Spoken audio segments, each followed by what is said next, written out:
Hi, I'm Jason, and welcome to part 1 of our 4-part video series on HEPA filters. In this video, we'll explain what a HEPA filter is and what it does.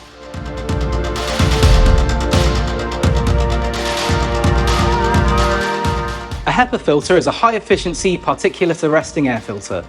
These are at the top end when it comes to the grades of filters. They have very high efficiencies that can control and stop more than 99.9% of particles from getting through.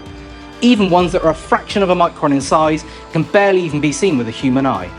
You might find these filters in ventilation systems where the requirements to provide the cleanest of air is absolutely essential, such as an operating theatre or a pharmaceutical laboratory. On the other hand, they can be used to filter and control harmful contaminants such as viruses or asbestos, preventing them from being extracted out to the environment. HEPA filters offer the ultimate level of filtration and clean air.